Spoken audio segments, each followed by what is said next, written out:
আয়াত ২২। لو كان فيهما آلهة إلا الله لفسدتا فسبحان الله رب العرش عما يصفون। অনুবাদ: যদি এতদু ভয়ের মধ্যে আল্লাহ ব্যতীত আরও অনেক ইলাহ থাকত, তাহলে উভয়ই বিশৃঙ্খল হতো। তাই তারা যা বর্ণনা করে তা থেকে আরশের অধিপতি আল্লাহ কতই না পবিত্র। তাফসীর ১ নম্বর ফুটনোটের বিবরণ। এটা তাওহীদের প্রমাণ, যা সাধারণ অভ্যাসের উপর ভিত্তিশীল এবং যুক্তিসঙ্গত প্রমাণের দিকেও ইঙ্গিতবহ।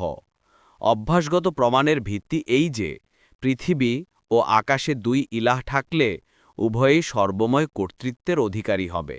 এমতাবস্থায় উভয়ের নির্দেশাবলী পৃথিবী ও আকাশে পূর্ণরূপে কার্যকরী হওয়া উচিত।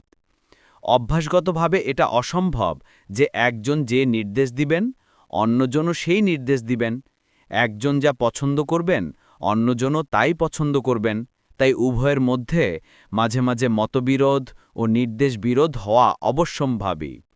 যখন দুই ইলাহের নির্দেশাবলী পৃথিবী ও আকাশে বিভিন্ন রূপ হবে, তখন এর ফলশ্রুতি পৃথিবী ও আকাশের ধ্বংস ছাড়া আর কি হবে।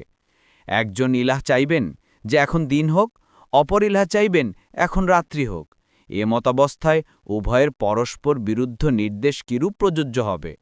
যদি একজন পরাভূত হয়ে যায়, তবে তিনি সর্বময় কর্তৃত্বের অধিকারী ও ইলাহ থাকতে পারবেন না। যদি প্রশ্ন করা হয় যে উভয় ইলাহ পরস্পরে পরামর্শ করে নির্দেশ জারি করলে তাতে অসুবিধা কি, তার উত্তর হল এই যে, যদি উভয়েই পরামর্শের অধীন এবং একজন অন্যজনের পরামর্শ ছাড়া কোনো কাজ করতে না পারে, তবে এতে জরুরি হয়ে যায় যে তাদের কেউই স্বয়ংসম্পূর্ণ নয় এবং কেউই স্বয়ংসম্পূর্ণ। বলা বাহুল্য, স্বয়ংসম্পূর্ণ না হয়ে ইলাহ হওয়া যায় না। সম্ভবত পরবর্তী আয়াতেও এদিকে ইশারা পাওয়া যায় যে যে ব্যক্তি কোনো আইনের অধীন, যার ক্রিয়াকর্ম ধরপাকড়যোগ্য, তিনি ইলাহ হতে পারেন না। ইলাহ তিনিই হবেন যিনি কারও অধীন নন, যাকে জিজ্ঞাসা করার অধিকার কারও নেই। পরামর্শের অধীন দুই ইলাহ থাকলে প্রত্যেককেই অপরিহার্যরূপে অপরকে জিজ্ঞাসা করার ও পরামর্শ বর্জনের কারণে ধরপাকড় করার অধিকারী হবে। এটা ইলাহ হওয়ার পদমর্যাদার নিশ্চিত পরিপন্থী। এটি একটি সরল ও সোজাবুক্তি, আবার গভীর তাৎপর্যপূর্ণ। এটি এত সহজ সরল কথা যে একজন মরুচারী বেদুইন, সরল গ্রামবাসী এবং মোটা বুদ্ধির অধিকারী সাধারণ মানুষও একথা বুঝতে পারে। এই আয়াতটি অন্য আয়াতের মতো, যেখানে বলা হয়েছে যে আল্লাহ কোনো সন্তান গ্রহণ করেননি এবং তার সাথে অন্য কোনো ইলাহ নেই।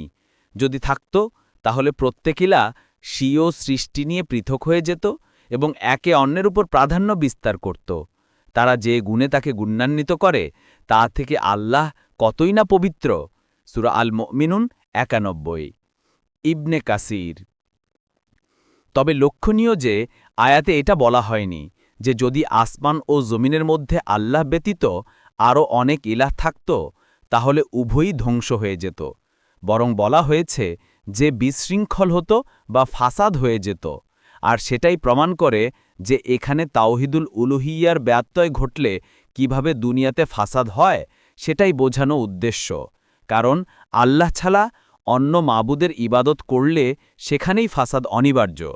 কিন্তু যদি দুই ইলাহ থাকত, তবে দুনিয়া ধ্বংস হয়ে যেত। এই বিষয়টি প্রমাণ করে যে আয়াতটি যেভাবে তাওহিদুর রুবুবিয়্যা বা প্রভুত্বের একত্ববাদের প্রমাণ, সাথে সাথে সেটি তাওহিদুল উলুহিয়্যা বা ইবাদতের ক্ষেত্রে একত্ববাদেরও প্রমাণ। তবে এর দ্বারা তাওহিদুল উলুহিয়্যা বা ইবাদতের একত্ববাদের প্রয়োজনীয়তাই বেশি প্রমাণিত হচ্ছে। বিস্তারিত দেখুন ইবনে তাইমিয়া।